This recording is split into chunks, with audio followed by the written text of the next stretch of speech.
saudara berdua telah resmi menjadi suami istri sesuai peraturan yang berlaku. Assalamualaikum warahmatullahi wabarakatuh. Selamat datang kembali di channel YouTube Dunia Beda, tempat di mana takdir bisa berbalik dalam sekejap mata. Namaku Alia. Dulu, aku mengira hidupku sempurna bagaikan dongeng putri raja.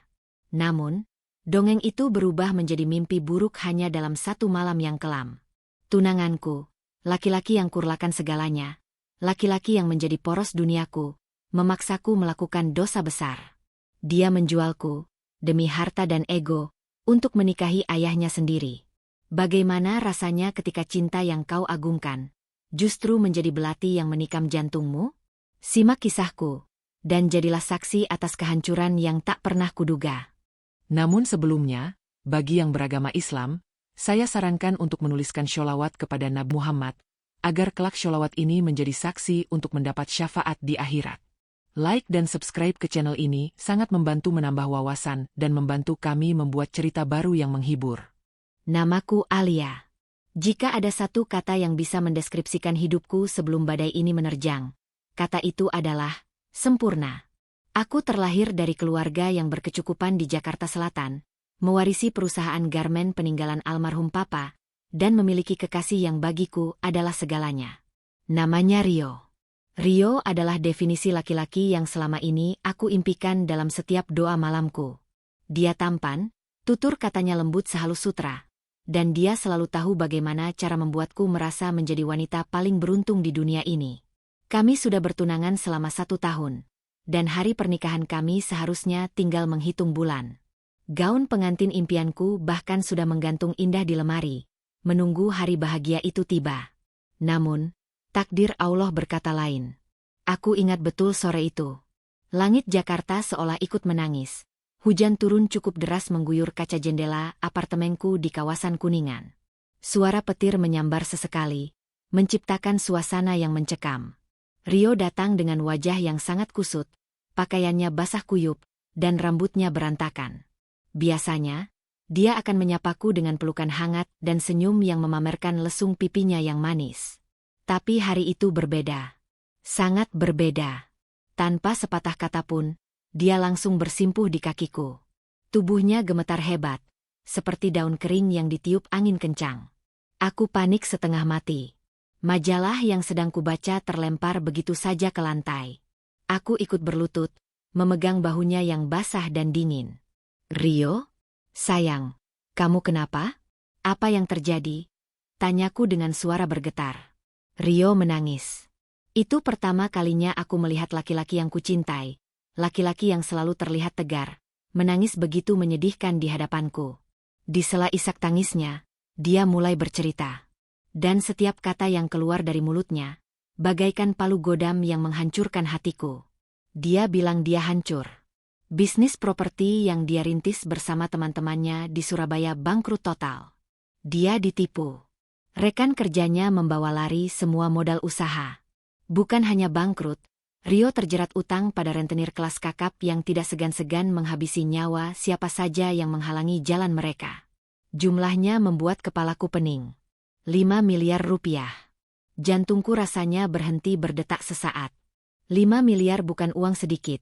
Bahkan untukku yang memiliki perusahaan. Asetku kebanyakan dalam bentuk properti dan saham yang tidak bisa dicairkan dalam waktu 1 malam. Rio terus memukul-mukul kepalanya sendiri, mengatakan bahwa dia bodoh, dia tidak pantas untukku, dan dia lebih baik mati daripada melihat ayahnya disakiti oleh penagih utang. Ayahnya. Ya, Rio sangat menyayangi ayahnya.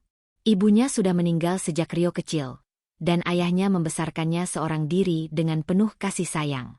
Aku belum pernah bertemu ayahnya karena beliau tinggal di Bandung dan jarang mau ke Jakarta. Rio bilang ayahnya sedang sakit jantung parah, dan jika penagih utang itu datang meneror ke rumah mereka, ayahnya pasti tidak akan selamat. Jantung ayahnya tidak akan kuat menahan kejut. Demi Tuhan, atau demi Allah, aku tidak tega. Rasa cintaku pada Rio begitu besar hingga menutupi logikaku. Aku langsung menawarkan bantuan.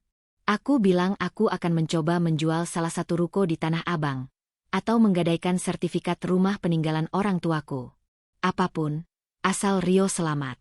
Tapi Rio menggeleng keras. Matanya merah, bengkak karena tangisan. Gak sempat, Alia. Gak sempat. Mereka kasih waktu cuma 3 hari. 3 hari, atau ayahku mati, teriaknya frustasi. Di tengah keputusasaan itu, Rio menatap mataku lekat-lekat. Tatapan itu penuh permohonan. Namun ada sesuatu yang gelap di sana. Sesuatu yang seharusnya aku sadari sejak awal. Dia bilang ada satu jalan keluar. Sebuah jalan keluar yang terdengar sangat gila, tidak masuk akal, dan membuat perutku mual saat mendengarnya pertama kali. Dia bilang, ada seorang investor tua, mantan rekan bisnis ayahnya dulu yang sangat kaya raya namun memiliki syarat aneh. Investor itu bersedia melunasi semua utang Rio detik ini juga, asalkan ayahnya, Pak Bramantio, mau menikah lagi.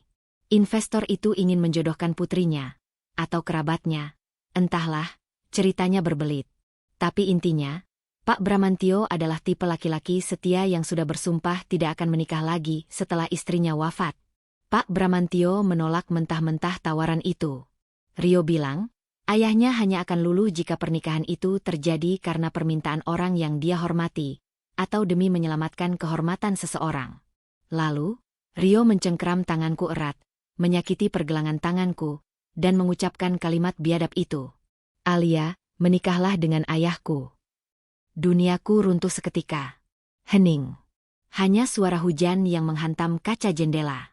Aku menatapnya tak percaya. Kamu gila, teriakku. Aku menampar pipinya. Keras sekali. Bagaimana mungkin kamu, tunanganku, memintaku menikahi ayahmu sendiri? Itu menjijikkan. Rio, di mana otakmu? Tapi Rio kembali bersujud, mencium kakiku, membasahi jari-jariku dengan air matanya yang deras. Dia menjelaskan rencananya dengan suara tersendat, memohon belas kasihan. Dengarkan aku dulu, sayang. Tolong dengarkan aku, rintihnya. Ini hanya pernikahan di atas kertas. Pernikahan kontrak. Hanya sampai utang itu lunas, mungkin sekitar 6 bulan atau 1 tahun. Setelah itu, kamu dan ayah bisa bercerai diam-diam. Hartamu aman, ayahku selamat, utang lunas, dan kita bisa menikah resmi setelah itu.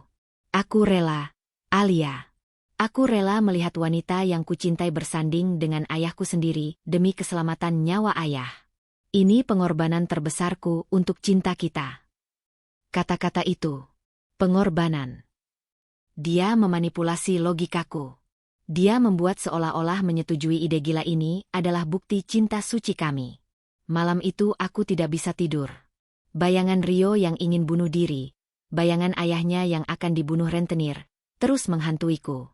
Akhirnya, dengan hati yang remuk redam, dengan jiwa yang terasa kosong, aku menyetujuinya. Aku setuju untuk menemui ayahnya di Bandung. Keesokan harinya, kami berangkat ke Bandung. Sepanjang perjalanan di tol Cipularang, Rio menggenggam tanganku erat sekali, seolah takut aku akan loncat keluar dari mobil. Dia terus membisikkan kata-kata manis, janji-janji masa depan yang indah setelah badai ini berlalu. Aku hanya diam, menatap kosong ke arah bukit-bukit hijau yang berlarian di luar jendela. Rasanya seperti sedang berjalan menuju tiang gantungan. Kami tiba di sebuah rumah bergaya kolonial yang asri di kawasan Dago Pakar. Udaranya dingin menusuk tulang, sedingin perasaanku saat itu. Halamannya luas, dipenuhi tanaman yang terawat rapi. Dan di sana, di teras depan yang teduh, seorang pria sedang duduk membaca koran sambil menyesap kopi. Itu adalah pertama kalinya aku melihat Pak Bramantio, calon mertuaku, yang sebentar lagi akan menjadi suamiku. Dan aku terkejut. Sangat terkejut. Dalam bayanganku, ayah Rio adalah kakek-kakek tua renta, batuk-batuk, dan menyedihkan. Tapi pria di hadapanku ini jauh dari kata renta. Usianya mungkin akhir 40-an atau awal 50-an. Tubuhnya tegap dan tinggi, terbalut kemeja flanel kotak-kotak yang digulung hingga siku, memperlihatkan lengan yang kokoh dan berotot. Kulitnya bersih. Rambutnya hitam lebat dengan sedikit uban di bagian pelipis yang justru menambah karismanya. Wajahnya tampan, dengan rahang tegas dan mata yang teduh namun tajam. Dia terlihat seperti aktor senior yang semakin tua semakin berwibawa. Rio berdehem, dan Pak Bram menoleh. Senyumnya merekah saat melihat Rio. Senyum seorang ayah yang merindukan anaknya. Namun senyum itu perlahan pudar saat tatapannya jatuh padaku. Ada sorot mata bertanya-tanya, namun sopan dan penuh etika. Rio memperkenalkanku sebagai Alia. Pak Bram menyambutku dengan hangat, namun menjaga jarak yang sopan. Dia tidak menyentuhku, hanya menangkupkan kedua tangannya di dada dan menganggukkan kepala dengan hormat. "Masuklah, Nak Alia. Maaf rumah saya seadanya," kata Pak Bram lembut. Suaranya berat dan dalam, jenis suara bariton yang membuatmu merasa aman dan terlindungi hanya dengan mendengarnya. Padahal rumah itu sangat rapi, bersih, dan wangi kayu cendana yang menenangkan. Kami duduk di ruang tamu. Dan disinilah drama Rio dimulai. Dia mulai bercerita tentang ancaman pembunuhan itu. Dan bagian terburuknya, Rio berbohong di depan mataku, sebuah kebohongan yang membuatku merasa hina. Dia tidak menceritakan soal investor tua itu. Rio malah mengarang cerita bahwa aku, Alia, sedang hamil anak Rio. "Ayah." Rio memulai aktingnya dengan suara gemetar. "Alia, dia hamil anakku. Tapi keluarga besarnya mengancam akan membunuhnya dan mencoretnya dari warisan jika ketahuan hamil di luar nikah dengan pria bangkrut sepertiku." Mataku terbelalak lebar. Jantungku berdegup kencang karena marah. Ingin rasanya aku berteriak, "Bohong. Aku wanita baik-baik." Tapi Rio mencubit tanganku diam-diam di balik meja. Matanya memohon dengan sangat, seolah nyawanya ada di ujung tanduk. Aku terpaksa diam, menelan ludah yang terasa pahit seperti empedu. Aku merasa kotor. Aku merasa dikhianati. Rio melanjutkan kebohongannya yang semakin liar. Dia bilang, satu-satunya cara menyelamatkan Alia dan bayi dalam kandungannya, serta menyelamatkan nama baik keluarga, adalah jika ayah mau menikahi Alia untuk sementara. Sebagai tameng. Aku divonis mandul oleh dokter. Yah, jadi kalau aku yang menikahi Alia sekarang, keluarganya akan curiga. Tolong ya, nikahi Alia demi menyelamatkan cucu ayah. Pak Bram terdiam lama sekali. Ruangan itu hening, mencekam. Wajah Pak Bram menegang. Rahangnya mengeras menahan emosi. Dia menatap Rio dengan tatapan kecewa yang mendalam, lalu beralih menatapku. Tatapan itu bukan tatapan nafsu, bukan juga tatapan jijik. Itu adalah tatapan iba. Kasihan. Seolah dia bisa melihat betapa hancurnya aku, meskipun dia termakan kebohongan anaknya sendiri tentang kehamilanku. "Rio, kamu gila? Kamu meminta ayah menikahi wanitamu? Wanita yang mengandung darah dagingmu sendiri." Suara Pak Bram bergetar menahan amarah, namun tetap terdengar tenang. "Ayah, tolong. Hanya ini caranya. Kalau tidak, keluarga Alia akan menghancurkan kita semua. Aku janji ya. Setelah bayinya lahir dan situasi aman, ayah bisa ceraikan Alia. Tolong ya." Rio kembali bersujud di kaki ayahnya. Aku hanya bisa menunduk. Air mataku menetes membasahi rok. Aku menangis bukan karena skenario palsu itu, tapi karena rasa bersalah membohongi orang sebaik Pak Bram. Pak Bram adalah duda terhormat.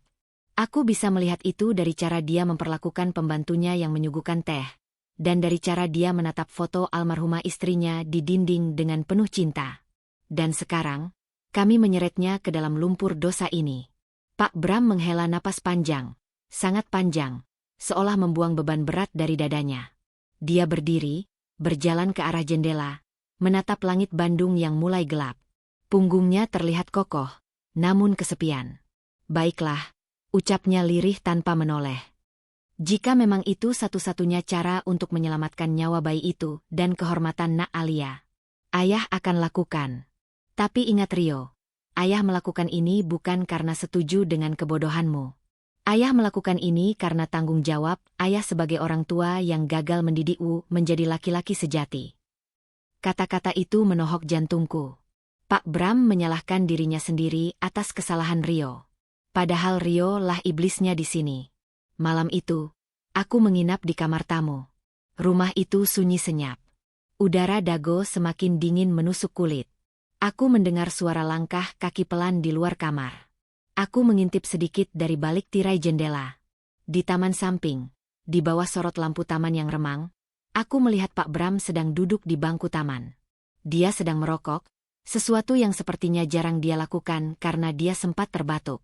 Asap rokok mengepul ke udara, lalu hilang terbawa angin malam. Wajahnya terlihat sangat sedih, sangat rapuh di balik ketegarannya. Tiba-tiba Rio masuk ke kamarku tanpa mengetuk. Wajahnya cerah ceria, tidak ada lagi jejak air mata atau kesedihan. Perubahan ekspresinya membuatku merinding. Beres sayang. Ayah setuju. Utangku aman, kita aman, bisiknya antusias, seolah dia baru saja memenangkan lotre. Dia mencoba memelukku, tapi tubuhku kaku seperti patung. Kamu berbohong soal hamil, Rio. Itu jahat sekali. Ayahmu orang baik, desisku tajam. Rio tertawa kecil, tawa yang terdengar meremehkan. Ah, itu cuma strategi, Alia. Orang tua kolot kayak ayah gak bakal mau nikah lagi kalau bukan karena alasan darurat atau kehormatan. Yang penting tujuannya tercapai, kan? Kamu tenang aja, hartamu aman, dia gak bakal minta apa-apa. Ayahku itu orangnya gengsi tinggi. Dia gak akan sentuh kamu. Mendengar Rio bicara begitu tentang ayahnya sendiri, rasa cintaku yang tadinya sebesar gunung, terkikis sedikit demi sedikit. Ada rasa mual yang aneh di perutku. Apakah ini wajah asli Rio? Tapi nasi sudah menjadi bubur. Undangan pernikahan sederhana sudah mulai disiapkan Rio malam itu juga lewat ponselnya. Aku menatap Rio yang sibuk dengan ponselnya, lalu kembali menatap punggung Pak Bram yang sendirian di taman yang dingin. Dalam hati aku bertanya-tanya, takdir macam apa yang sedang Allah tuliskan untukku? Aku akan menikahi ayah dari kekasihku. Aku akan menjadi ibu tiri dari pria yang kukira belahan jiwaku. Dan firasatku mengatakan, pernikahan ini tidak akan sesederhana kontrak di atas kertas. Ini adalah awal dari neraka. Atau mungkin, awal dari sesuatu yang tidak pernah kuduga sebelumnya. Seminggu lagi statusku akan berubah. Dan aku tidak tahu apakah aku siap menghadapi takdir yang mempermainkanku ini. Hari itu akhirnya tiba. Hari yang seharusnya menjadi hari paling bahagia bagi seorang wanita, justru menjadi hari kematian bagi jiwaku. Tidak ada pesta meriah, tidak ada dekorasi bunga-bunga segar yang harum, dan tidak ada tamu undangan yang tertawa renyah. Pernikahan kami dilaksanakan di Kawa Kecamatan Coblong, Bandung, di pagi yang mendung dan berkabut. Aku mengenakan kebaya putih sederhana yang dibelikan Rio di pasar baru sehari sebelumnya. Ukurannya sedikit kebesaran di bagian pinggang. Tapi aku tidak peduli. Wajahku dirias tipis, hanya untuk menutupi mata pandaku yang bengkak karena menangis semalaman. Rio berdiri di sampingku, mengenakan kemeja batik yang terlihat kusut. Dia terus meremas tanganku, berbisik kata-kata penenang yang terdengar kosong di telingaku. Sebentar lagi selesai, sayang. Bertahanlah, bisiknya. Di hadapan penghulu, Pak Bramantio duduk dengan tegak. Dia mengenakan jas hitam lama yang sudah sedikit pudar warnanya. Namun entah kenapa, wibawanya membuat jas itu terlihat mahal. Wajahnya datar, tanpa ekspresi. Tidak ada senyum, tapi juga tidak ada kebencian. Hanya ada ketenangan yang aneh, seolah dia adalah gunung batu yang siap menahan badai apapun. Ketika Pak Penghulu menjabat tangan Pak Bram, ruangan terasa hening mencekam. Jantungku berdegup kencang, bukan karena debaran cinta, tapi karena ketakutan yang amat sangat. Aku takut pada takdirku sendiri. Saya terima nikah dan kawinnya Alia binti dengan mas kawin seperangkat alat sholat dan emas 10 gram dibayar tunai. Suara Pak Bram terdengar lantang, tegas, dan tidak bergetar sedikitpun. Satu tarikan napas yang mantap. Sah? Tanya penghulu. Sah. Kata, sah. Itu menggema di ruangan kecil tersebut, mengunci nasibku. Detik itu juga, statusku berubah. Aku bukan lagi kekasih Rio. Aku adalah ibu tiri Rio. Aku adalah istri dari ayah tunanganku sendiri. Air mataku menetes jatuh ke punggung tanganku saat aku mencium tangan Pak Bram sebagai tanda bakti istri yang pertama. Tangan itu kasar, tangan pekerja keras, namun hangat. Pak Bram menyentuh ubun-ubunku, membacakan doa dengan suara lirih.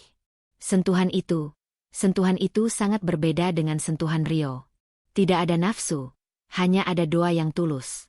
Selesai akad, kami kembali ke rumah Pak Bram di Dago. Suasana di dalam mobil hening. Rio duduk di kursi depan samping sopir taksi online. Sementara aku dan Pak Bram duduk di belakang, terpisah jarak yang cukup jauh. Aku memandang keluar jendela, melihat jalanan Bandung yang mulai macet. Orang-orang di luar sana tertawa, berjalan dengan pasangan mereka, sementara aku terjebak dalam sandiwara gila ini. Sesampainya di rumah, hal yang tak kuduga terjadi. Rio, yang seharusnya menemaniku melewati masa transisi yang canggung ini, justru berpamitan pergi. Aku harus mengurus pelunasan utang itu sekarang juga. Alia, orang-orang itu sudah menunggu uangnya. Kamu istirahat saja di sini sama ayah, ya? Kata Rio buru-buru sambil menyambar tas berisi dokumen dan uang yang sudah kusiapkan. Rio, jangan tinggalkan aku. Bisikku panik. Aku takut berduaan dengan Pak Bram. Bagaimanapun juga, dia adalah pria asing bagiku. Rio hanya mengecup keningku sekilas, lalu menepuk bahu ayahnya. Yah, titip Alia ya. Aku pergi dulu. Dan begitu saja, Rio pergi, meninggalkan istri barunya bersama suami barunya. Suara deru motor Rio menjauh, meninggalkan keheningan yang menyakitkan di ruang tamu rumah tua itu. Aku berdiri kaku di dekat pintu. Pak Bram melepas jasnya, melipatnya dengan rapi, lalu menatapku. Tatapan itu membuatku ingin menyusut menjadi debu. Aku takut dia akan menuntut haknya sebagai suami. Aku takut dia akan memaksaku melakukan hal-hal yang dilakukan suami istri. Pikiran kotor itu menghantuiku, karena bagaimanapun, aku telah dijual kepadanya. Nak Alia. Panggilnya pelan. Aku tersentak kaget. Iya, Pak. Pak Bram tersenyum tipis, sangat tipis. Jangan panggil Pak. Sekarang kamu istri saya, meskipun hanya di atas kertas. Panggil Mas saja, supaya tetangga tidak curiga. Tapi kalau di dalam rumah, terserah kamu nyamannya bagaimana. Iya, Mas Bram, jawabku terbata-bata. Lidahku terasa keluh memanggil sebutan itu. Kamu pasti lelah. Masuklah ke kamar. Itu kamar utama, kamar saya. Tapi tenang saja, sprei dan sarung bantalnya sudah saya ganti baru semua tadi pagi sebelum berangkat. Saya tidak ingin kamu merasa jijik memakai bekas saya, ucapnya sopan. Kata-kata itu menampar prasangkaku. Dia memikirkan hal sedetail itu? Aku menyeret langkahku masuk ke kamar utama. Kamar itu luas, bernuansa klasik dengan perabotan kayu jati tua. Ada wangi aromaterapi lavender yang menenangkan. Di atas kasur, terlipat mukena bersih dan sajadah. Aku duduk di tepi ranjang, dan tangisku pecah lagi. Aku menangis sejadi-jadinya, menumpahkan segala rasa sesak di dada. Malam harinya, hujan kembali turun memeluk kota Bandung. Udara dingin semakin menjadi-jadi. Aku sudah mandi dan berganti pakaian tidur yang sopan, piyama panjang tertutup. Aku duduk memeluk lutut di atas ranjang, menunggu dengan was-was. Apakah Pak Bram akan masuk? Apakah dia akan tidur di sini? Tiba-tiba pintu kamar terbuka. Jantungku mau copot rasanya. Pak Bram masuk membawa nampan berisi segelas susu hangat dan sepiring nasi goreng. Maaf saya masuk. Kamu belum makan dari pagi, katanya sambil meletakkan nampan itu di meja nakas. Dia tidak mendekatiku. Dia justru berjalan menuju lemari besar, mengambil bantal cadangan dan selimut tebal. Makanlah, nanti sakit. Saya tahu kamu tidak selera, tapi tolong hargai perutmu, ujarnya tanpa menoleh. Mas mau tidur di mana? Tanyaku memberanikan diri. Pak Bram berbalik, menatapku dengan sorot mata yang sulit kuartikan. Saya akan tidur di sofa ruang tengah. Kamu kunci pintu kamar ini dari dalam. Saya tidak akan masuk tanpa izin kamu. Aku tertegun. Tapi, bukankah kita suami istri? Potongnya. Dia menghela napas panjang. Alia, dengar saya. Saya menikahi kamu karena Rio bilang itu satu-satunya cara menyelamatkan kamu dan kandunganmu. Saya menghormati wanita. Saya tidak akan menyentuh wanita yang hatinya bukan untuk saya. Anggap saya ini ayahmu, kakakmu, atau penjagamu. Sampai masalah Rio selesai, kamu aman di sini. Tidak akan ada yang menyakiti kamu, termasuk saya. Setelah mengucapkan itu, dia berjalan keluar kamar dan menutup pintu pelan-pelan. Aku mendengar langkah kakinya menjauh. Aku terpaku. Air mataku kembali mengalir.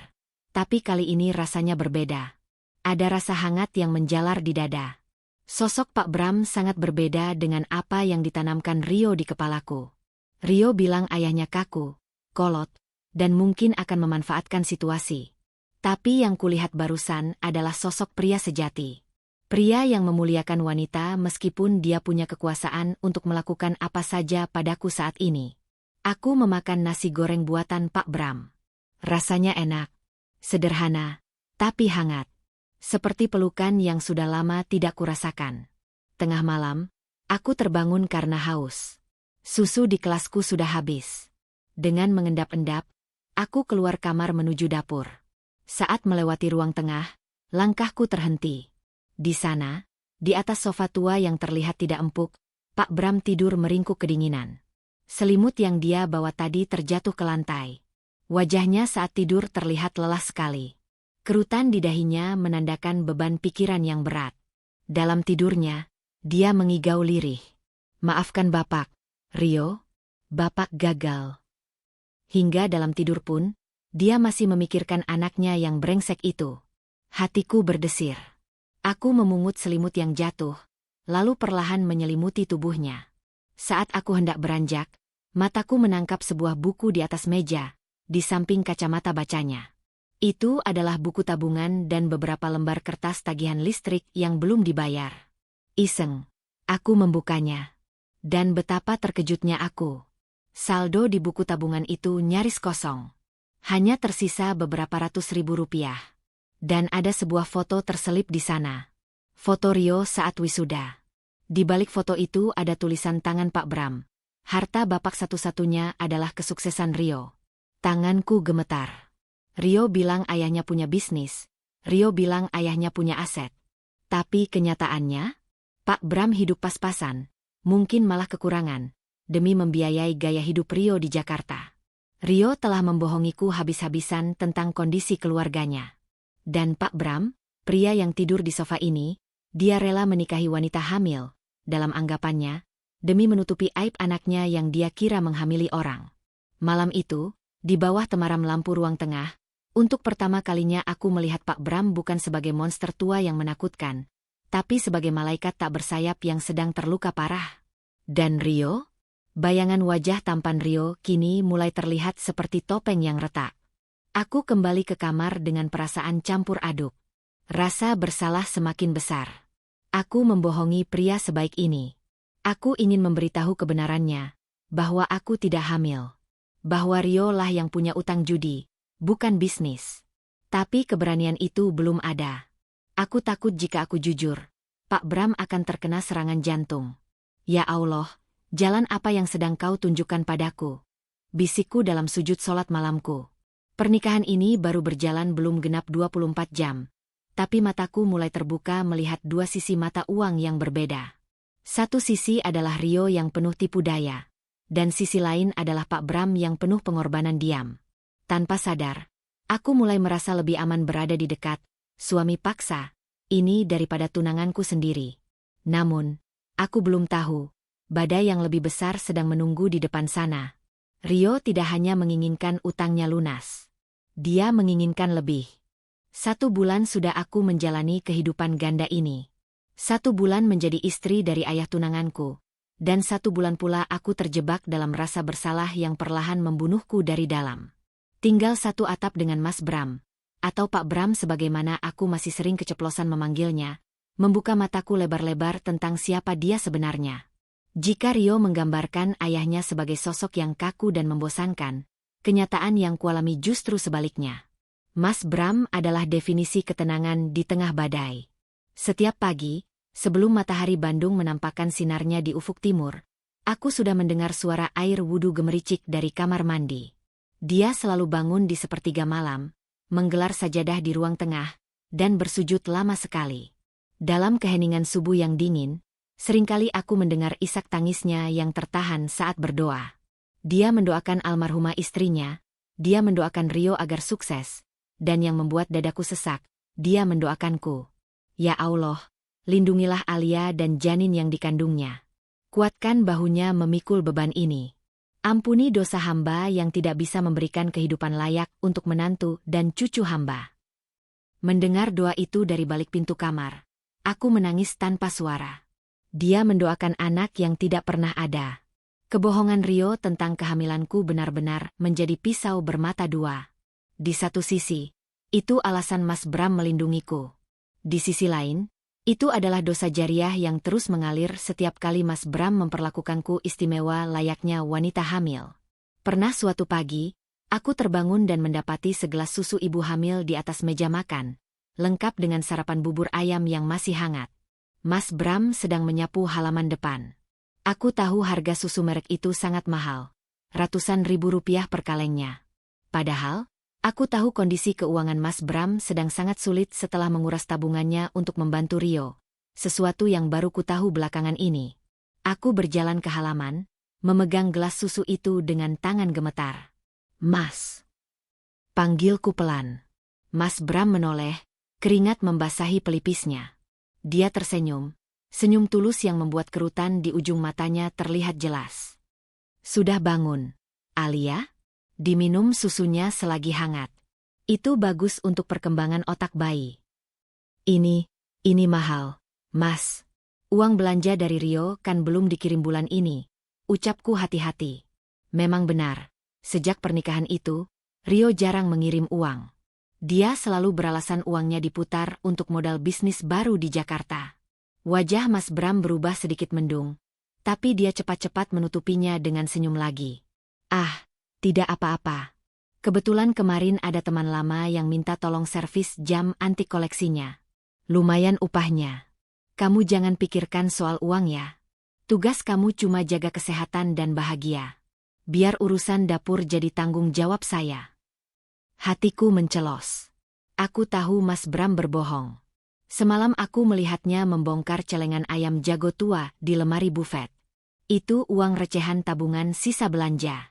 Dia memecahkan celengan itu demi membelikanku susu hamil untuk bayi fiktif ini.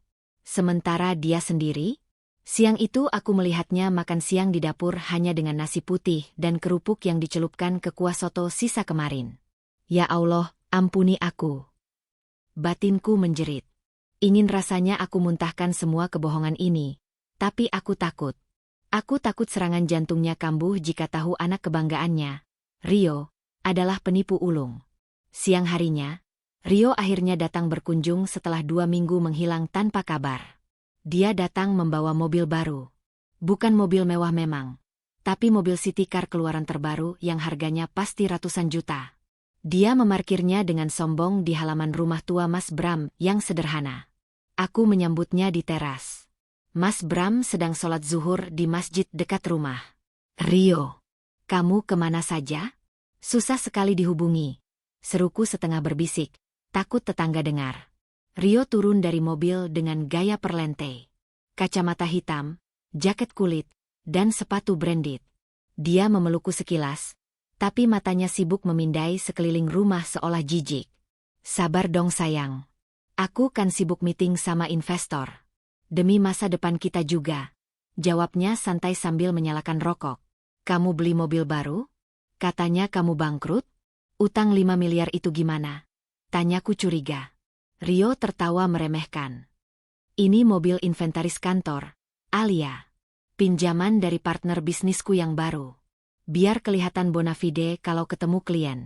Kamu jangan negatif thinking terus Mana ayah? Masih hidup. Rio, bentakku. Jaga bicaramu. Itu ayahmu. Iya, bercanda elah. Baperan banget sih semenjak jadi istri. Ayah, jangan-jangan kamu mulai nyaman ya tinggal sama aki-aki. Godanya dengan nada yang menyakitkan. Saat itu Mas Bram pulang dari masjid. Wajahnya berseri melihat mobil Rio. Dia pikir anaknya sudah sukses bangkit dari keterpurukan. Rio, kamu pulang nak? Sapa Mas Bram antusias. Dia hendak memeluk Rio, tapi Rio justru mundur selangkah, berpura-pura membersihkan debu di jaketnya. Penolakan halus yang sangat kasar. Iya ya, cuma mampir bentar. Mau minta tanda tangan Alia buat pencairan aset dia yang di Depok. Buat tambahan modal, kata Rio tanpa basa-basi. Mas Bram terdiam. Senyumnya pudar. Rio, Alia baru saja jual ruko bulan lalu. Masa mau jual aset lagi? Kasihan istrimu, itu harta peninggalan orang tuanya. Rio mendengus kesal. Yah, ayah gak usah ikut campur urusan bisnis. Ayah cukup duduk manis di rumah, nikmatin masa tua sama menantu kesayangan ayah ini. Urusan uang biar Rio yang atur. Lagian, kalau bisnis Rio sukses, ayah juga yang senangkan. Aku melihat tangan Mas Bram mengepal di samping tubuhnya. Dia menahan amarah, atau mungkin menahan rasa malu karena diperlakukan seperti anak kecil oleh anaknya sendiri. Alia tidak akan menjual apa-apa lagi hari ini. Tiba-tiba Mas Bram berkata tegas. Suaranya rendah tapi penuh penekanan. Dia sedang hamil muda. Jangan bebani pikirannya dengan urusan hartamu. Kalau kamu butuh modal, kerja. Bukan gerogoti harta istrimu. Rio melotot. Dia tidak menyangka ayahnya yang biasanya penurut kini berani membantah. Wah, hebat ya. Mentang-mentang udah nikah sama Alia. Ayah jadi merasa berhak atas hartanya? Ingat ya, Alia itu aslinya tunangan Rio. Ayah cuma tempat penitipan. Cukup Rio, teriakku. Aku menarik tangan Rio menjauh ke halaman samping, di bawah pohon mangga. Jantungku berdegup kencang karena marah. Kamu keterlaluan, Rio. Ayahmu makan nasi sama kerupuk demi beliin aku susu hamil. Susu buat anak hayalan kamu itu. Dan kamu datang-datang malah hina dia. Cecarku sambil menahan tangis. Rio menatapku dingin. Tidak ada rasa bersalah sedikit pun di matanya. Alia, dengerin aku. Kita butuh uang itu buat bayar bunga rentenir bulan ini. Kalau telat, mereka bakal datang ke sini. Kamu mau lihat ayah mati jantungan? Lagi-lagi ancaman itu. Kartu as yang selalu Rio mainkan untuk membungkamku. Mana bukti tagihannya? Aku mau lihat. Tantangku. Rio tampak gugup sesaat. Ada di kantor. Udahlah, transfer aja 50 juta sekarang. Mendesak. Saat Rio sibuk mencari alasan, dia merangkulku untuk membujuk. Saat itulah, hidungku mencium aroma yang asing. Bukan aroma parfum maskulin Rio yang biasa. Ini aroma parfum wanita. Manis, menyengat, aroma bunga melati campur vanila. Dan yang lebih mencurigakan, di kerah kemeja putihnya bagian dalam, ada noda samar berwarna merah muda. Seperti bekas lipstik yang terhapus tapi tidak bersih. Darahku berdesir. Kecurigaan yang selama ini kutepis kini menyeruak naik. Kamu habis ketemu siapa, Rio? Tanyaku tajam. Klien lah. Siapa lagi? Jawabnya cepat, terlalu cepat. Klienmu pakai parfum wanita semenyengat ini? Dan klienmu ninggalin bekas lipstik di lehermu. Aku menunjuk noda itu. Wajah Rio pucat pasi sejenak. Lalu dia menutupinya dengan kemarahan. Kamu nuduh aku? Aku banting tulang cari duit buat kita. Kamu malah cemburu buta? Ini tuh cipika-cipiki sama klien bule. Biasa kali di Jakarta. Aku nggak sebodoh itu, Rio. Perdebatan kami terhenti ketika terdengar suara benda jatuh dari dalam rumah. Perang. Aku dan Rio berlari masuk. Di ruang tengah, kami melihat Mas Bram tergeletak di lantai sambil memegangi dada kirinya. Wajahnya biru, napasnya tersengal-sengal. Di dekatnya, pecahan gelas berserakan. Ayah, teriakku histeris. Aku memangku kepalanya. Mas Bram. Mas, bangun Mas. Rio berdiri mematung di ambang pintu. Bukannya panik menolong ayahnya. Dia malah bergumam pelan, sangat pelan, tapi telingaku yang tajam sempat menangkapnya. Mati sekarang juga gak apa-apa sih, biar warisannya turun. Kalimat biadab itu. Kalimat itu mengubah segalanya. Detik itu juga, sisa-sisa cintaku pada Rio menguap hilang, berganti menjadi kebencian yang membara. Aku menatap Rio dengan tatapan nyalang. Bantu angkat. Kita ke rumah sakit sekarang. Kalau sampai terjadi apa-apa sama Mas Bram, aku pastikan kamu tidak dapat sepeser pun hartaku. Rio, ancamku.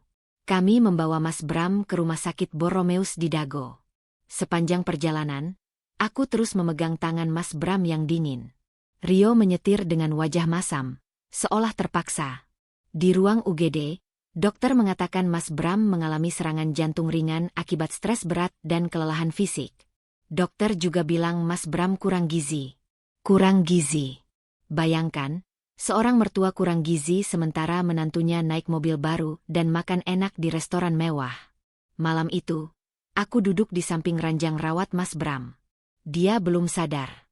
Rio sudah pamit pulang ke Jakarta dengan alasan ada meeting pagi buta, meninggalkan ayahnya yang sekarat sendirian.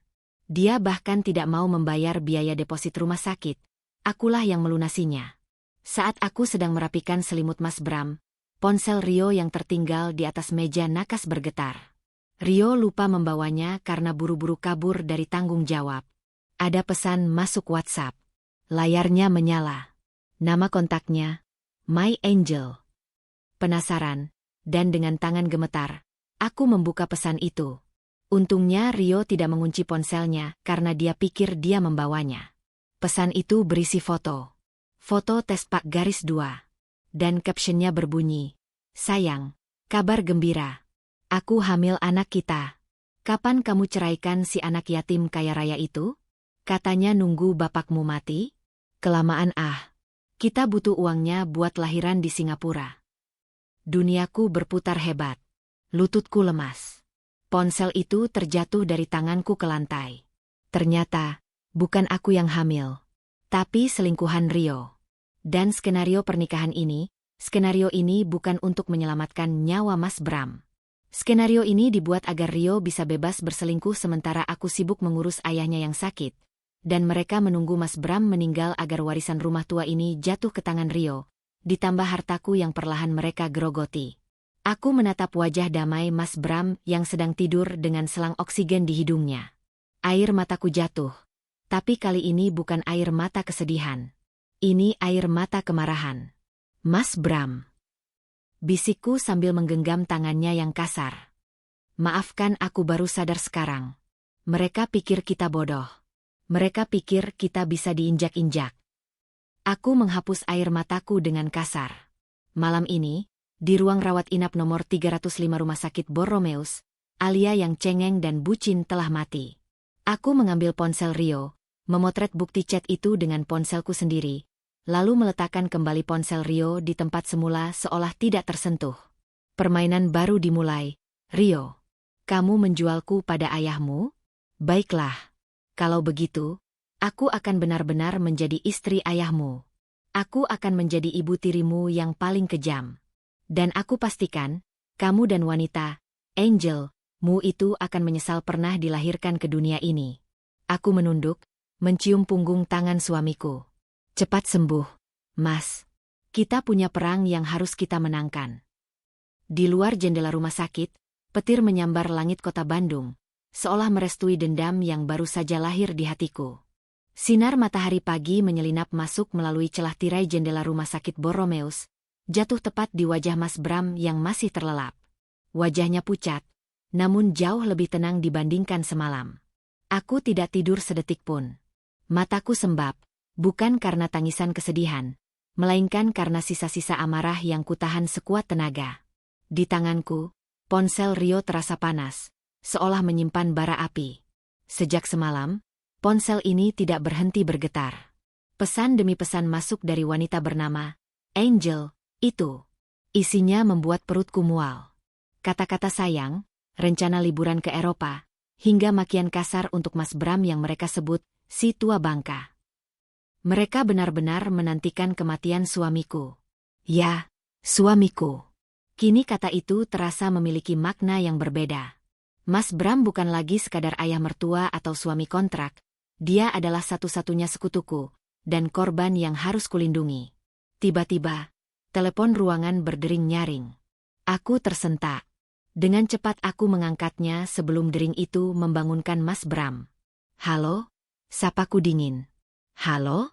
Sus, tolong sambungkan ke istri saya, Alia, atau bapak saya Bramantio di kamar 305.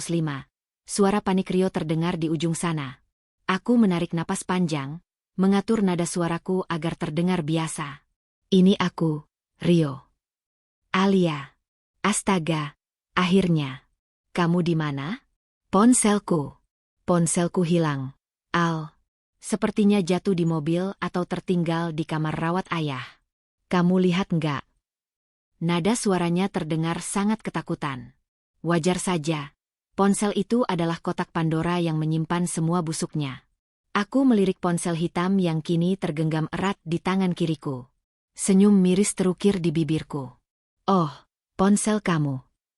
Aku memberi jeda sengaja untuk membuatnya jantungan. Iya, ada di sini. Tertinggal di meja nakas semalam.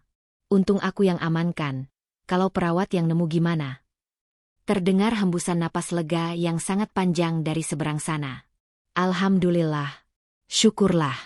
Al, tolong ya. Tolong banget. Jangan diotak-atik. Matikan saja dayanya. Itu ponsel kantor. Banyak data rahasia perusahaan. Kalau salah pencet bisa bahaya. Data klien bisa hilang.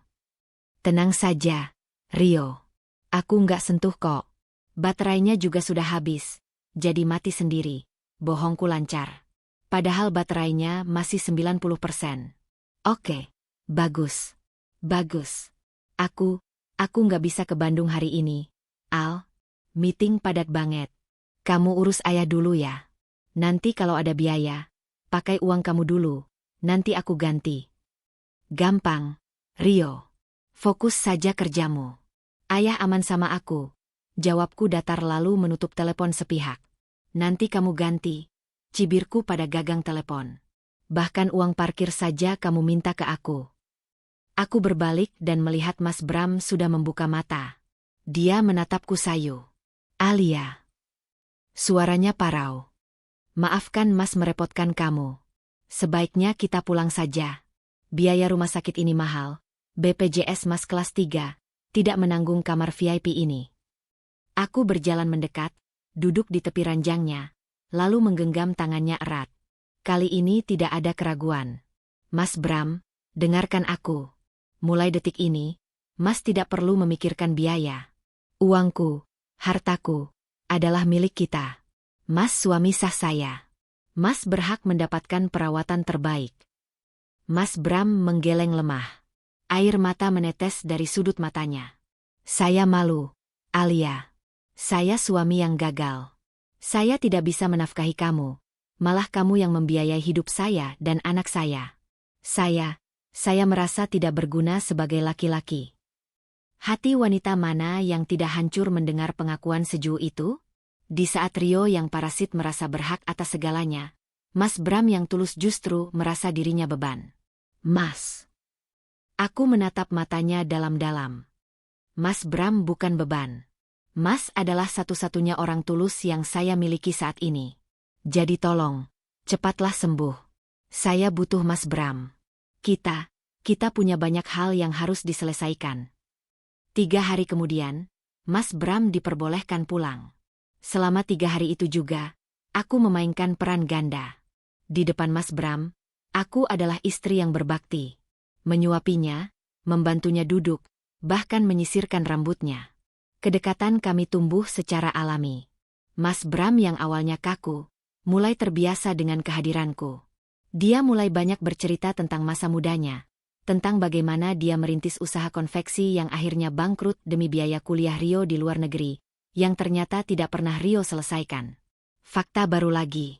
Rio ternyata drop out kuliah, tapi dia bilang ke ayahnya dia lulusan terbaik.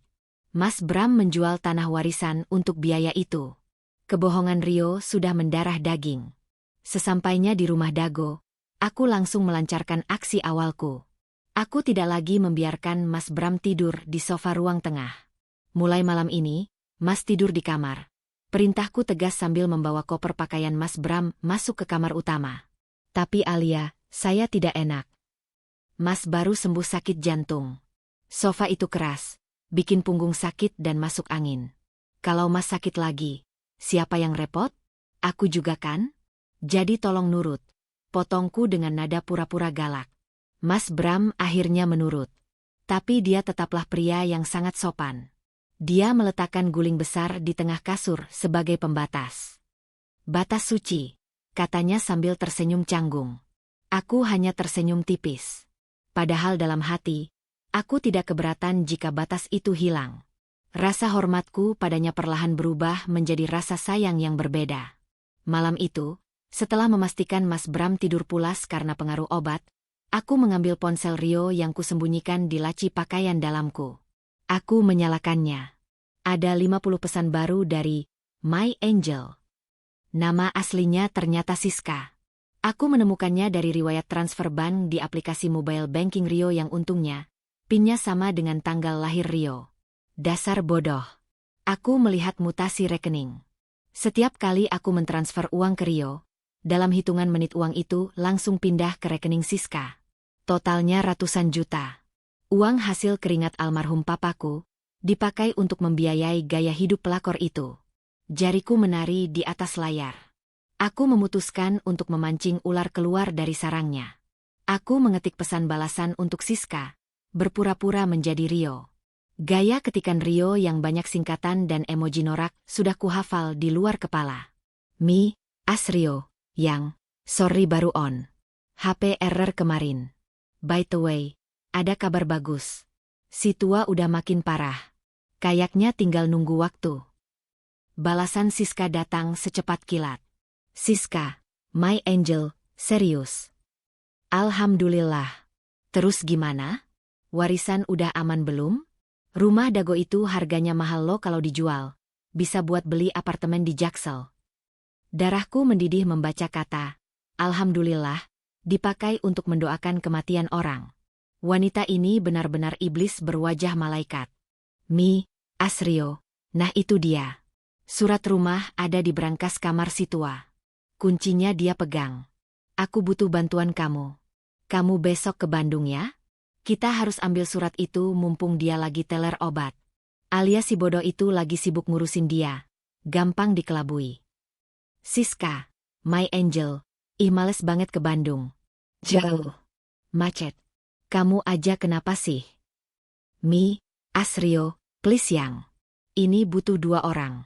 1 buat jaga di depan, 1 buat bobol brankas. Lagian kamu gak mau lihat calon rumah masa depan kita? Nanti kalau kejual, kita langsung belanja bayi di Singapura. Aku jemput di stasiunnya. Siska diam sebentar. Terlihat mengetik typing. Siska, my angel. Oke deh demi dedek bayi dan tas Hermes baru. Besok aku berangkat kereta pagi. Awas ya kalau kamu telat jemput. Goca. Umpan dimakan. Aku meletakkan ponsel itu di meja dengan hati berdebar. Rencanaku gila. Tapi aku harus melakukannya. Aku akan mempertemukan Siska, Rio, dan Mas Bram dalam satu panggung. Biar topeng mereka hancur sekalian. Keesokan harinya, aku bangun lebih pagi. Aku memasak makanan kesukaan Mas Bram, sayur asem dan ikan asin. Mas Bram terlihat segar pagi ini. Dia sedang memberi makan burung perkutut peliharaannya di teras. Mas, panggilku sambil membawakan teh manis hangat. Dek Alia. Makasih ya, ucapnya. Panggilan, Dek, terdengar manis di telingaku. Mas, hari ini ada teman Rio mau datang dari Jakarta. Katanya mau jenguk Mas. Kataku sambil duduk di kursi rotan di sebelahnya. Oh ya? Siapa? Tumben teman Rio ingat sama orang tua ini. Tanya Mas Bram heran. Namanya Siska. Katanya sih rekan bisnis. Mas sambut yang baik ya nanti. Aku mau ke pasar sebentar belanja buah. Elakku. Aku butuh alasan untuk keluar rumah agar bisa menjemput tamu istimewa. Itu. Tentu saja bukan aku yang menjemput. Tapi aku sudah menyewa orang. Pak Asep, supir taksi langganan almarhum papaku yang sangat setia, sudah kuminta menunggu di stasiun Bandung. Tugasnya membawa Siska ke alamat ini. Tapi dengan sedikit drama, tersesat, agar Siska kesal dan emosinya memuncak saat tiba. Siang harinya, sekitar pukul 12, sebuah mobil taksi berhenti di depan pagar. Dari balik jendela kamar, aku mengintip. Seorang wanita muda turun dengan gaya heboh. Dres ketat selutut yang memamerkan perut buncitnya yang mulai terlihat, kacamata hitam besar, dan sepatu hak tinggi yang tidak cocok untuk ibu hamil. Dia Siska. Wajahnya cantik, tapi aura angkuhnya sangat terasa. Dia membayar taksi dengan melempar uangnya ke Pak Asep. Kurang ajar. Siska membuka gerbang tanpa permisi. Dia celingukan mencari Rio. Aku sudah mengirim pesan, sebagai Rio, bahwa aku sedang di toilet dan menyuruhnya langsung masuk saja karena pintu tidak dikunci. Siska melangkah masuk ke ruang tamu dengan percaya diri. Di sana, Mas Bram sedang duduk menonton berita di TV. "Permisi," seru Siska dengan suara cemprengnya. "Rio mana ya?"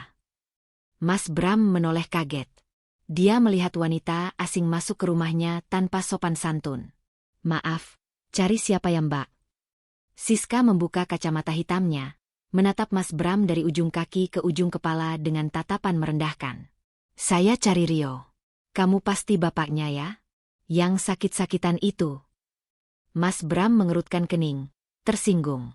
"Saya ayahnya Rio. Kamu siapa?" "Saya Siska, calon istri Rio yang sebenarnya. Bukan kayak si ondel-ondel yang dinikahin Rio cuma buat bayar utang itu," cerocos Siska tanpa rem. Dia pikir Mas Bram sudah tahu rencana busuk Rio. Atau mungkin dia terlalu bodoh untuk menjaga mulutnya. Mas Bram berdiri, tubuhnya gemetar menahan marah. "Jaga bicaramu. Alia itu menantu saya. Istri Rio, maksud saya. Istri sah saya." Siska tertawa terbahak-bahak. Tawa yang menggema di ruangan tua itu. "Aduh Pak Tua, jangan mimpi deh. Rio itu nikahin bapak sama Alia cuma sandiwara.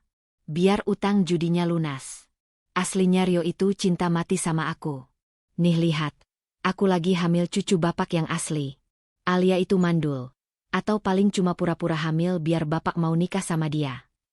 Wajah Mas Bram berubah merah padam, lalu pucat pasi. Dia memegang dadanya. Napasnya mulai sesak. "Aku tahu ini saatnya aku keluar." Dari balik tirai pembatas ruang tengah, aku melangkah keluar dengan tepuk tangan pelan. Prok, prok, prok. "Bravo. Akting yang bagus, Siska," ujarku dingin. Siska menoleh, matanya melotot kaget melihatku. "Loh, kamu? Kok ada di sini? Rio mana?" "Rio nggak ada di sini," jawabku sambil berjalan mendekati Mas Bram, merangkul bahunya yang goyah. "Yang ada di sini cuma aku, istri sah pemilik rumah ini, dan Bapak Bramantio, pemilik nyawa yang kalian harapkan mati." "Jadi, chat itu." Siska mulai sadar dia dijebak. "Iya, itu aku. Bodoh sekali kamu, Siska. Datang ke kandang macan menyerahkan leher sendiri," desisku.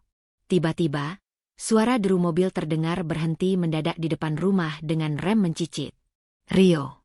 Dia pasti sadar ada yang tidak beres setelah Pak Asep, yang ternyata juga kutelepon untuk memberitahu Rio bahwa dia baru saja mengantar wanita bernama Siska ke rumah Dago, mengabarinya. Pintu depan terbuka kasar. Rio berdiri di sana dengan napas ngos-ngosan, keringat bercucuran. "Siska, jangan ngomong apa-apa," teriak Rio. Tapi terlambat. Sangat terlambat. Mas Bram sudah mendengar semuanya. Dan kali ini, singa tua itu bangun dari tidurnya. Mas Bram melepaskan rangkulanku. Dia berjalan tertatih tapi pasti ke arah Rio. Tangannya yang besar dan kasar melayang di udara. Plak. Tamparan keras mendarat di pipi Rio hingga dia terhuyung ke belakang. Sudut bibir Rio berdarah. "Anak durhaka." Suara Mas Bram menggelegar, membuat kaca jendela bergetar. "Kau jual ayahmu? Kau jual istrimu? Kau sebut ayahmu menunggu mati? Keluar kau dari rumah ini. Keluar." "Ayah, dengerin Rio dulu ya." Rio mencoba memegang tangan ayahnya. "Jangan sentuh saya." Mas Bram mendorong Rio hingga jatuh tersungkur di kaki Siska. "Mulai hari ini, kamu bukan anak saya lagi. Dan kamu." Mas Bram menunjuk Siska. "Bawa pergi wanita jalang ini dari rumah suci saya." Aku melihat pemandangan itu dengan kepuasan yang tak terlukiskan. Namun aku tahu, Rio yang terpojok akan menjadi lebih berbahaya. Dia mendongak menatapku, matanya penuh dendam kesumat. "Oke, kalau cara halus nggak bisa." Rio bangkit berdiri, membersihkan darah di bibirnya. Dia merogoh saku belakangnya dan mengeluarkan sebuah pisau lipat. "Serahkan sertifikat rumah ini dan semua perhiasan Alia sekarang juga, atau ayah mati beneran di tangan Rio," ancamnya kalap. Suasana berubah mencekam dalam sekejap. Siska menjerit ketakutan. Aku mematung. Rio benar-benar sudah gila. Pisau lipat itu berkilat memantulkan cahaya lampu ruang tamu yang temaram.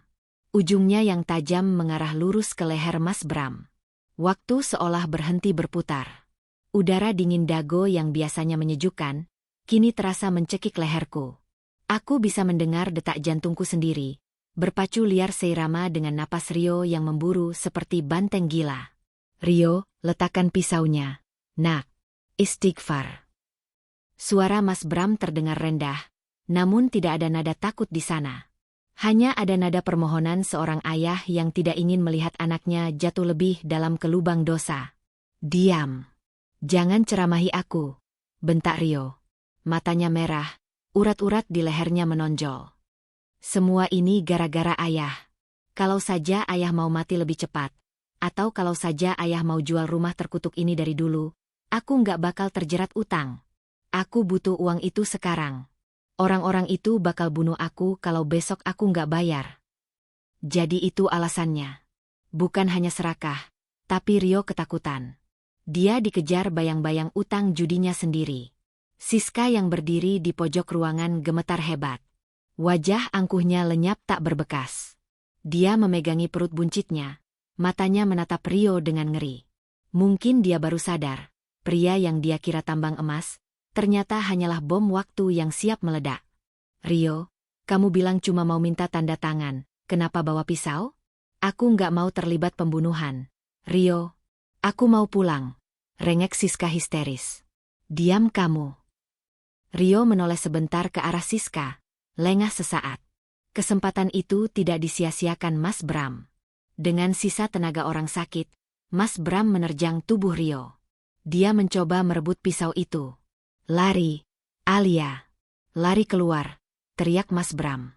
Tubuh tua itu bertubrukan dengan tubuh muda Rio yang beringas. Mereka bergulat di lantai. Meja kaca di ruang tamu terguling dan pecah berantakan. Suara pecahan kaca bercampur dengan geraman kemarahan. Mas Bram, jeritku. Aku tidak bisa lari. Kakiku terpaku melihat suamiku bertarung nyawa demi melindungiku. Rio, yang jauh lebih muda dan kuat, dengan mudah membalikkan posisi. Dia menindih tubuh ayahnya sendiri. Tangan kanannya yang memegang pisau terangkat tinggi, siap menghujam. Mati kau tua bangka. Jangan. Tanpa pikir panjang, aku menyambar vas bunga keramik yang ada di atas bufet. Benda itu berat dan keras. Dengan sekuat tenaga, sambil memekikan nama Allah, aku menghantamkan vas itu ke kepala Rio. Buk! Suara hantaman itu terdengar mengerikan. Rio mengerang kesakitan. Pegangannya pada pisau terlepas.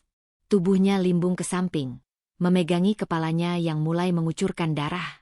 Mas Bram terbatuk-batuk, berusaha bangun.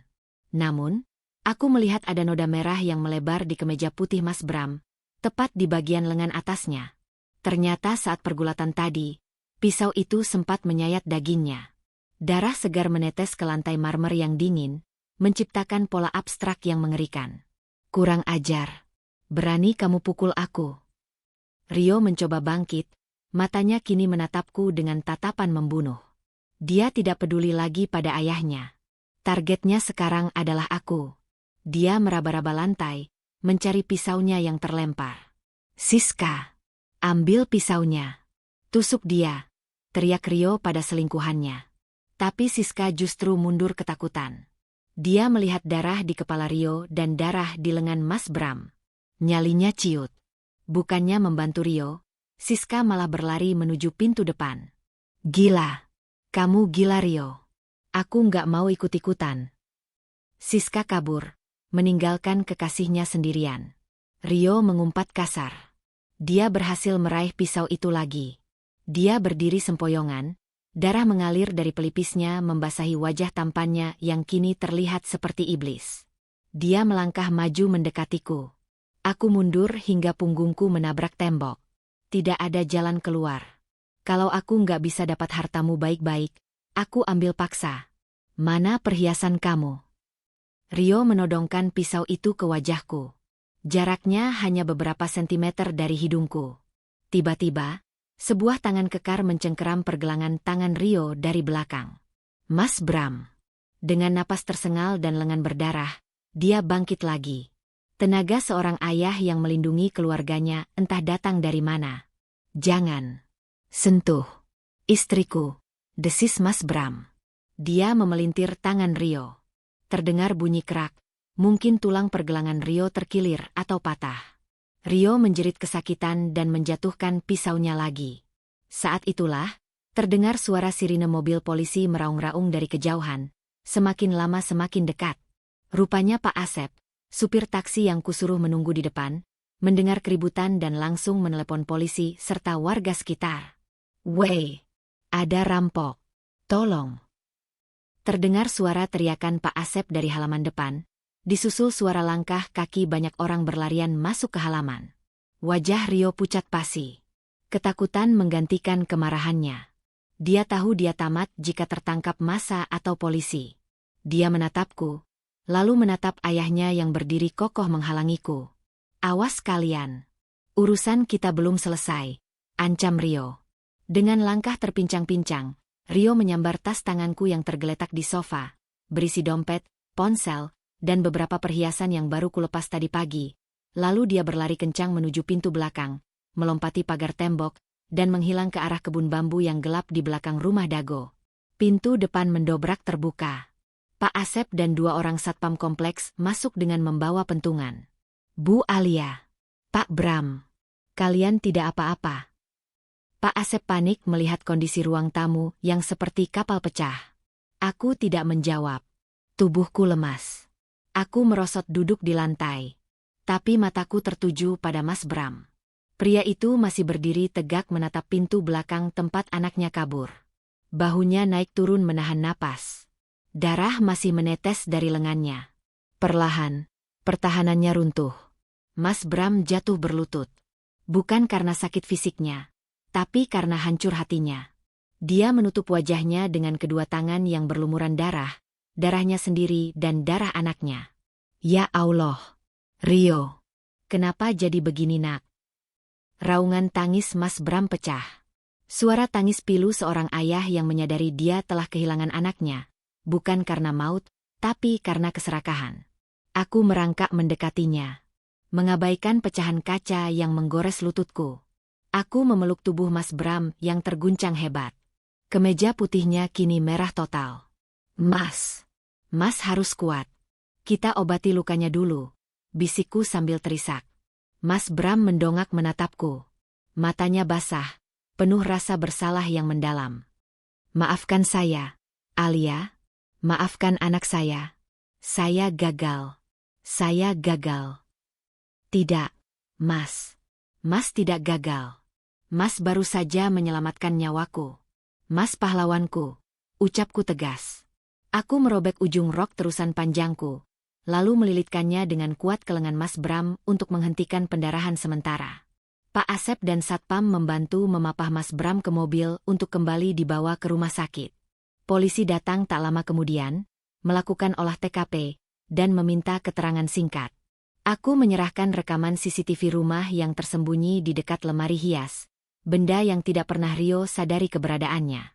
Di dalam rekaman itu terlihat jelas, Rio mencoba membunuh ayahnya sendiri. Rio mengancamku dengan pisau. Dan Siska ada di sana sebagai saksi sekaligus tersangka pendukung. Kini, Rio bukan lagi hanya penipu. Dia adalah buronan kasus percobaan pembunuhan. Malam itu, Dago menjadi saksi bisu 2 hati yang hancur lebur. Namun di saat yang sama, mulai menyatu dalam ikatan yang lebih kuat dari sekadar kontrak.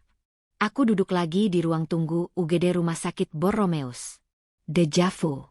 Tapi kali ini berbeda. Kali ini aku tidak menangisi nasibku. Aku menangisi pria yang sedang dijahit lukanya di dalam sana. Dokter keluar 1 jam kemudian. Luka sayatannya cukup dalam, Bu. 7 jahitan. Tapi alhamdulillah tidak mengenai arteri utama. Pak Bramantio sudah stabil, tapi kondisi jantungnya perlu dipantau ketat karena syok berat. "Boleh saya masuk, Dok?" "Silakan." Beliau terus memanggil nama ibu. Aku masuk ke ruang rawat. Mas Bram berbaring lemah, lengannya diperban tebal. Wajahnya sangat tua malam ini, seolah kejadian tadi menambah 10 tahun usianya. Saat melihatku, dia mencoba tersenyum, tapi bibirnya bergetar. Aku duduk di kursi samping ranjang, menggenggam jari-jarinya yang kasar. Alia, bisiknya. Ya, Mas. Saya akan ceraikan kamu besok, ucapnya tiba-tiba. Jantungku mencelos. Apa? Kenapa? Mas mengusirku. Mas Bram menggeleng pelan. Air mata mengalir dari sudut matanya membasahi bantal. Kamu tidak pantas hidup dalam bahaya seperti ini. Rio gila. Dia pasti akan kembali untuk meneror kita. Saya tidak bisa membiarkan kamu terluka karena dosa masa lalu saya. Pulanglah ke Jakarta. Nak, cari laki-laki baik yang bisa menjagamu. Biar saya hadapi Rio sendirian. Ini karma saya. Mendengar itu, dadaku sesak oleh rasa haru yang membuncah. Di saat nyawanya sendiri terancam, dia masih memikirkanku. Dia rela melepaskanku agar aku selamat. Tanpa sadar, aku menunduk dan mencium keningnya. Lama. Mas Bram terdiam, tubuhnya kaku menerima perlakuan itu. Aku tidak akan pergi kemana-mana. Mas, bisikku tepat di telinganya. Aku sudah kehilangan tunangan brengsek. Aku tidak mau kehilangan suami sebaik kamu. Rio memang gila, tapi kita hadapi berdua. Mulai hari ini, tidak ada lagi sandiwara. Aku istrimu, kamu suamiku. Titik. Mas Bram menatapku tak percaya. Tapi saya tua, saya miskin, saya punya anak kriminal. Dan kamu punya hati emas yang tidak dimiliki laki-laki muda manapun di luar sana. Potongku. Istirahatlah, Mas. Besok kita lapor polisi resmi. Kita masukkan Rio ke penjara. Setelah itu ajari aku cara mencintai laki-laki yang benar. Mas Bram terisak pelan, lalu mengangguk. Genggaman tangannya mengerat di jariku. Malam itu, di ruangan rumah sakit yang dingin, benih cinta yang sesungguhnya mulai tumbuh. Bukan cinta yang menggebu-gebu penuh nafsu seperti dengan Rio, tapi cinta yang tenang, dalam, dan saling melindungi. Namun, kami lupa satu hal. Rio membawa kabur tasku. Di dalam tas itu ada kunci cadangan apartemenku di Jakarta, dan alamat lengkap semua asetku. Rio yang terdesak dan terluka seperti hewan buas, tidak akan lari bersembunyi. Dia akan menyerang ke tempat yang paling tidak kami duga. Dan benar saja. 3 hari kemudian, saat kami baru pulang dari rumah sakit, sebuah paket misterius tergeletak di depan pintu rumah Dago. Tidak ada nama pengirim. Hanya ada kotak kardus yang dibungkus koran bekas. Dengan hati-hati Mas Bram membukanya. Isinya membuat kami berdua mematung dengan darah tersirat. Di dalam kotak itu ada boneka bayi yang kepalanya sudah dipenggal. Dan sebuah foto pernikahan kami yang dicoret silang dengan tinta merah darah. Di balik foto itu tertulis pesan singkat. Kalian pikir aku kabur? Aku baru mulai. Jaga nyawa kalian, atau jaga rahim mandul itu baik-baik. Teror Rio belum berakhir. Dia kini bermain-main dengan psikologis kami. Teror boneka itu menjadi titik balik. Kami tidak bisa tinggal di rumah Dago malam ini. Rumah itu terlalu terbuka, terlalu banyak kenangan, dan terlalu mudah diakses. Atas saran polisi yang menjaga TKP, kami harus mengamankan diri ke tempat yang sulit dilacak sementara mereka memburu Rio. Aku memutuskan membawa Mas Bram ke sebuah villa tua milik keluarga jauhku di daerah Cikole, Lembang. Lokasinya tersembunyi di tengah hutan pinus, jauh dari jalan raya, dan udaranya sangat dingin. Tempat yang kupikir aman untuk menenangkan diri, sekaligus merawat luka Mas Bram yang mulai demam. Perjalanan menuju Cikole terasa sangat panjang dan mencekam. Kabut tebal turun menyelimuti jalanan berkelok. Di kursi penumpang, Mas Bram menggigil hebat. Wajahnya pucat pasi, keringat dingin membasahi pelipisnya. Infeksi pada lukanya sepertinya membuat suhu tubuhnya naik drastis. Mas, bertahan ya. Sebentar lagi sampai. Ujarku sambil menyetir dengan satu tangan, sementara tangan kiriku menggenggam erat tangan Mas Bram yang dingin. Alia. Igau Mas Bram lemah. Pulanglah, jangan ikut saya, bahaya. Bahkan dalam kondisi setengah sadar, dia masih mencoba mengusirku demi keselamatanku. Hatiku perih. Sesampainya di villa, suasana sangat sepi. Hanya suara jangkrik dan desau angin yang menembus celah-celah pohon pinus. Aku memapah Mas Bram masuk ke kamar utama yang memiliki perapian. Aku menyalakan api unggun kecil di perapian untuk menghangatkan ruangan, lalu membantu Mas Bram berbaring. Malam itu, aku merawatnya dengan telaten. Mengompres dahinya, mengganti perbannya yang merembes darah, dan menyuapinya bubur instan. Tidak ada jarak lagi di antara kami. Rasa canggung itu hilang, berganti dengan rasa saling membutuhkan yang begitu dalam. Pukul 2 dini hari, Mas Bram terbangun. Demamnya sudah agak turun. Dia menatapku yang tertidur dalam posisi duduk di samping ranjang sambil memegang tangannya. Alia. Panggilnya lirih. Aku langsung terbangun. Mas? Mas butuh sesuatu? Minum. Mas Bram menggeleng. Dia menatapku dengan sorot mata yang dalam, mata seorang laki-laki yang memandang wanitanya. Dia mengangkat tangannya yang tidak terluka, menyentuh pipiku perlahan. Kenapa kamu sebaik ini pada orang tua yang tidak punya masa depan seperti saya? Tanyanya. Aku tersenyum, meletakkan tanganku di atas tangannya yang ada di pipiku. Karena Mas satu-satunya orang yang tidak pernah berniat menjualku. Karena Mas satu-satunya laki-laki yang rela berdarah demi melindungiku. Mas Bram, umur dan harta tidak penting lagi bagiku. Yang aku butuhkan adalah ketulusan. Dan aku menemukannya pada Mas. Mas Bram terdiam. Air matanya menetes lagi. Kali ini, dia menarik tengkuku pelan. Kening kami bersentuhan. Napas kami beradu. Di tengah hutan pinus yang sunyi, di bawah ancaman pembunuh yang berkeliaran, kami berbagi momen intim yang sakral. Tidak ada nafsu binatang, hanya penyatuan dua jiwa yang terluka. Saya berjanji, Alia, selama napas saya masih ada, tidak akan ada satu orang pun yang boleh menyentuh ujung rambutmu. Saya akan menebus dosa Rio dengan sisa hidup saya untuk membahagiakanmu. Sumpah Mas Bram. Namun, momen haru itu rusak seketika. Ponselku yang tergeletak di meja berdering nyaring, memecah kesunyian malam. Nama kontaknya tidak dikenal. Nomor privat. Jantungku berdegup kencang. Aku mengangkatnya dengan tangan gemetar, menekan tombol loudspeaker agar Mas Bram bisa mendengar. Halo. Tolong aku Al. Suara wanita menangis histeris di seberang sana. Siska. Siska? Kamu di mana? Tanyaku panik. Aku di rumah sakit Hasan Sadikin. Rio gila Al. Dia pukuli aku. Dia buang aku di pinggir jalan karena aku nolak kasih pinjam uang buat dia kabur. Siska meraung-raung kesakitan. Dengerin aku Al. Kalian harus lari. Rio nggak kabur ke Jakarta. Dia bohong. Maksudmu apa? Dia di mana sekarang? Desak Mas Bram. Suaranya kembali tegas meski tubuhnya lemah. Dia tahu villa Cikole itu. Dia pernah lihat sertifikat villa itu di tas kamu yang dia curi. Dia bilang itu tempat paling mungkin buat kalian sembunyi. Dia lagi jalan ke sana Al.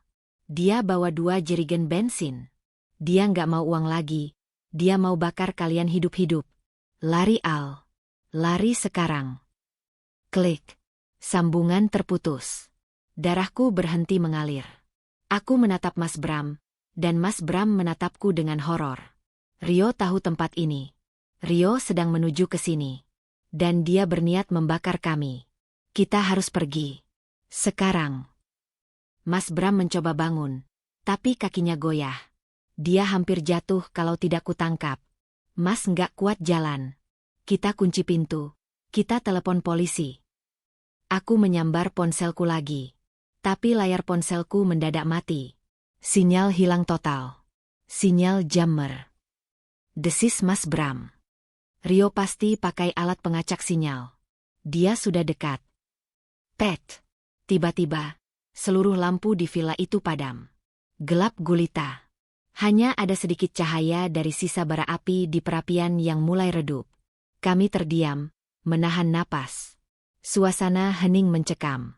Lalu, dari arah luar, terdengar suara langkah kaki berat menyeret sesuatu di atas kerikil halaman. Srek, srek, srek. Lalu, bau itu tercium. Bau yang sangat menyengat menusuk hidung melalui celah bawah pintu. Bau bensin. Alia, mundur. Bisik Mas Bram. Dia memaksakan diri berdiri, mengambil tongkat besi penyodok api perapian sebagai senjata. Dari luar jendela kaca besar yang tertutup tirai tipis, terlihat siluet bayangan seseorang memegang jerigen. Cahaya bulan menyorot wajahnya yang separuh tertutup perban di kepala. Rio. Dia berdiri di sana sambil tersenyum menyeringai, memegang pemantik api di tangan kanannya. Dia tidak berteriak marah. Dia tidak menggedor pintu. Dia justru bernyanyi. Bernyanyi pelan dengan nada yang membuat bulu kuduku berdiri tegak.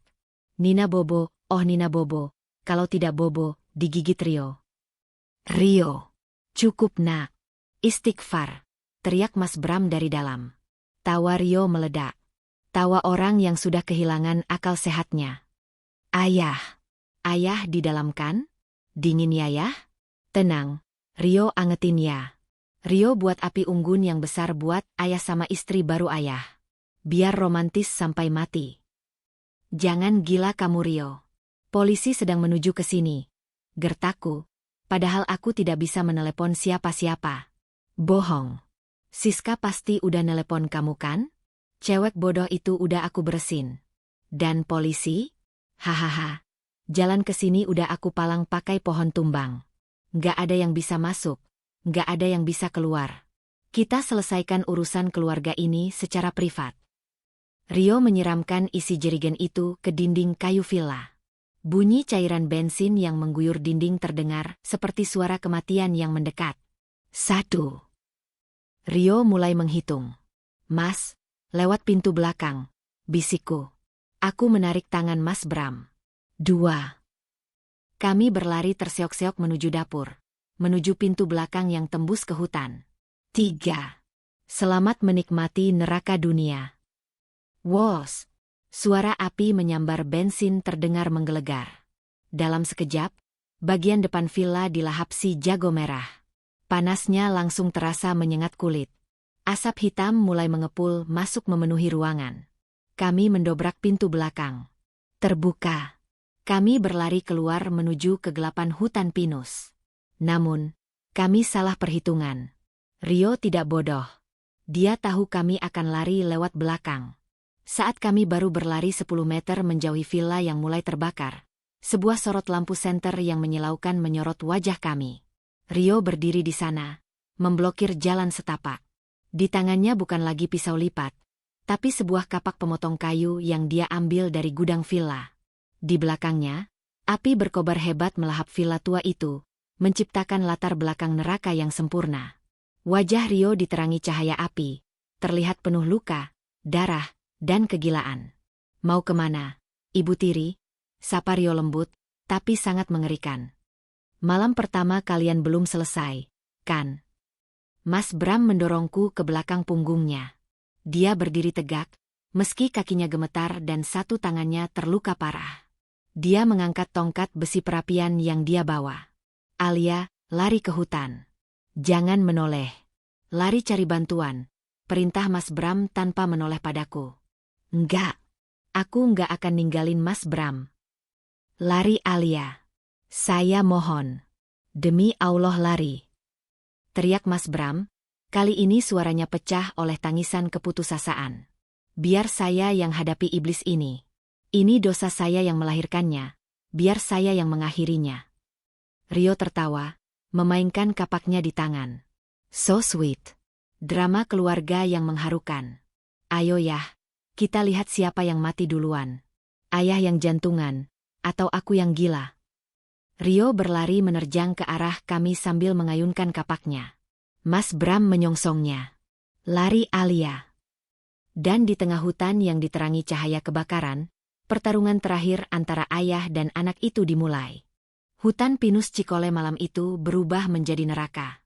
Langit yang seharusnya gelap berbintang, kini merah menyala karena kobaran api yang melahap villa kayu tempat kami berlindung. Hawa panas menyengat kulit, bercampur dengan dinginnya angin pegunungan yang menusuk, menciptakan kontras yang mematikan. Namun, panasnya api tidak sebanding dengan panasnya pertarungan darah yang terjadi di hadapanku. Lari Alia, teriak Mas Bram sekali lagi. Suaranya serak, tenggelam oleh suara gemeretak kayu yang terbakar. Tapi kakiku seolah tertanam di tanah. Bagaimana mungkin aku lari? Di depan sana, Suamiku, laki-laki yang baru saja siuman dari serangan jantung dan memiliki 7 jahitan di lengan, sedang bertaruh nyawa melawan anaknya sendiri yang memegang kapak. Teraang. Suara besi beradu. Mas Bram berhasil menangkis ayunan kapak Rio dengan tongkat besi perapian. Percikan api terlihat saat logam bertemu logam. Mas Bram terdorong mundur. Napasnya memburu hebat. Tenaganya tidak sebanding dengan Rio yang muda dan sedang dikuasai setan amarah. Mati kau ya. Mati sekalian bawa rahasia busuk keluarga kita. Rio berteriak gila.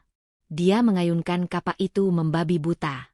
Mas Bram, dengan gerakan yang melambat karena sakit, mencoba menghindar.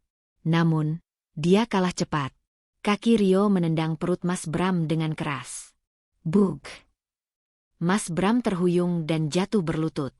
Tongkat besinya terlempar jauh. Dia tidak bersenjata. Dia tak berdaya. Mas Bram, jeritku histeris. Rio tertawa. Tawa yang mengerikan di tengah jilatan api. Dia mengangkat kapaknya tinggi-tinggi, siap membelah kepala ayahnya sendiri. Mas Bram tidak mencoba lari. Dia justru menengadah, menatap mata anaknya dengan air mata bercucuran. Jika kematian ayah bisa menghapus dosamu, Rio, lakukanlah. Ayah ikhlas, ucap Mas Bram lirih. Dia menyerah. Dia rela mati di tangan anaknya. Tidak. Aku tidak akan membiarkan ini terjadi. Setan di dalam diriku bangkit. Aku melihat sebuah batu kali sebesar kepala manusia yang menjadi hiasan taman di dekat kakiku. Dengan sisa tenaga adrenalin yang memuncak, aku mengangkat batu itu. Berat. Sangat berat. Tapi rasa cintaku pada Mas Bram memberiku kekuatan. Saat kapak itu mulai terayun turun, aku berlari menerjang dan menghantamkan batu itu ke punggung Rio. Jangan sentuh suamiku. Brak. Rio mengerang kesakitan. Tulang punggungnya pasti retak. Dia limbung ke depan. Kapaknya meleset, hanya mengenai tanah di samping lutut Mas Bram. Rio berbalik. Wajahnya kini merah pada menahan sakit dan marah. Tatapannya beralih padaku. Tatapan membunuh. Dasar wanita jalang. Kau cari mati ya? Rio melupakan ayahnya. Dia menerjang ke arahku. Tangannya yang kuat mencengkeram leherku, mencekikku dengan kuat. Dia mendorongku hingga punggungku menabrak pohon pinus yang kasar. Uhuk, lepas. Aku meronta, mencakar tangannya. Tapi cengkeramannya seperti besi. Oksigen di paru-paruku menipis. Pandanganku mulai berkunang-kunang. Aku melihat seringai iblis di wajah Rio. Mati kamu, Alia. Hartamu bakal jadi milikku, desisnya. Di ambang kesadaran, aku melihat pergerakan di belakang Rio. Mas Bram bangkit. Dia tidak memungut tongkat besinya. Dia berlari dengan tangan kosong. Dia bukan lagi seorang pria tua yang sakit. Dia adalah seorang ayah yang melihat putrinya, istrinya, disakiti. Mas Bram melompat dan memiting leher Rio dari belakang dengan lengan kirinya yang terluka parah. Darah segar kembali mengucur deras dari jahitan yang robek, membasahi kemeja Rio. Lepaskan istriku. Raung Mas Bram tepat di telinga Rio. Mas Bram menarik tubuh Rio ke belakang dengan sekuat tenaga, menjauhkannya dariku. Mereka berdua jatuh berguling di atas tanah berbatu, menjauh dari pohon, mendekat ke arah villa yang sedang runtuh terbakar. Aku terbatuk-batuk, menghirup udara rakus. Tenggorokanku sakit sekali. Aku melihat mereka bergulat di tanah. Rio memukul wajah ayahnya berkali-kali. Mas Bram babak belur, tapi dia tidak melepaskan kunciannya. Dia memeluk anaknya erat-erat, seolah ingin meredam amarah Rio dengan pelukannya. Sadar nak, sadar Rio. Ini bapak. Isak Mas Bram di sela-sela pukulan yang menghantam wajahnya. Tiba-tiba, terdengar suara gemuruh dari arah villa. Atap bagian depan yang terbakar hebat mulai runtuh. Sebuah balok kayu besar yang membara jatuh mengarah ke tempat mereka bergulat. Awas, teriakku. Mas Bram melihat balok itu. Dia punya kesempatan untuk berguling menghindar sendirian. Tapi tidak. Dia justru menggunakan tubuhnya untuk melindungi Rio. Dia memutar posisi, menjadikan punggungnya sebagai tameng bagi anaknya yang durhaka itu. Braaak. Balok kayu yang terbakar itu menghantam punggung Mas Bram dan menimpa kaki Rio. Hening sejenak. Lalu terdengar jeritan memilukan.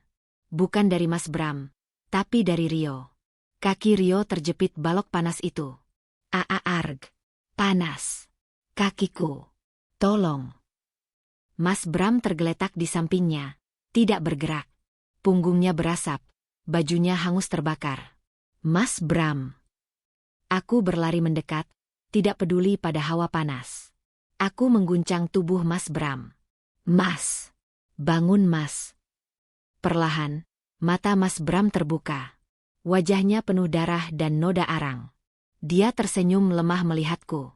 K.A.M.U. Selamat. Alia. Mas bertahan ya. Tolong.